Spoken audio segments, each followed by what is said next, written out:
আবারও বিয়ের পিঁড়িতে বসলেন দেশের আলোচিত নারী উদ্যোক্তা ও social media influencer Rubaiyat Fatema Tony. তার এই নতুন যাত্রা ঘিরে সামাজিক যোগাযোগ মাধ্যমে তৈরি হয়েছে ব্যাপক কৌতূহল। কে এই নতুন জীবনসঙ্গী?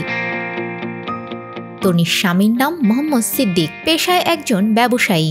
তিনি মানসিক টেলিকমের মালিক ও ব্যবস্থাপনা পরিচালক। বর্তমানে যুক্তরাজ্যে বসবাসরত সিদ্দিক পড়াশোনা করেছেন সেখানকারই ডি মন্টফোর্ট বিশ্ববিদ্যালয় থেকে। তার শেকড় বাংলাদেশের খুলনায়। সম্প্রতি স্বামীর জন্মদিনে একগুচ্ছ রোমান্টিক ছবি সামাজিক যোগাযোগ মাধ্যমে শেয়ার করে তাকে শুভেচ্ছা জানান তনি। ক্যাপশনে লেখেন, জন্মদিনের শুভেচ্ছা। তোমার মতো বিশেষ একজনের জন্মদিন উদযাপনের জন্য বছরে একটা দিনই যথেষ্ট নয়।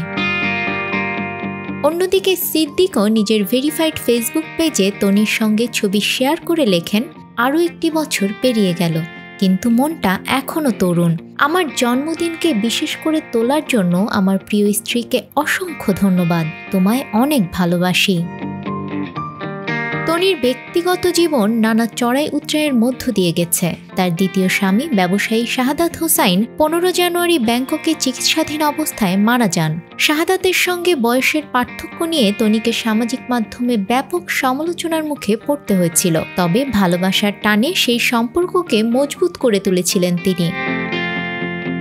এর আগে তনির প্রথম বৈবাহিক সম্পর্ক বিচ্ছেদে গড়ায় পারস্পরিক বোঝাপড়ার অভাবে। তবে সব বাধা পেরিয়ে এবার নতুন করে জীবন শুরু করলেন তনি। তার এই নতুন অধ্যায় সুখ ও শান্তিময় হোক, এটাই প্রত্যাশা শুভাকাঙ্ক্ষীদের।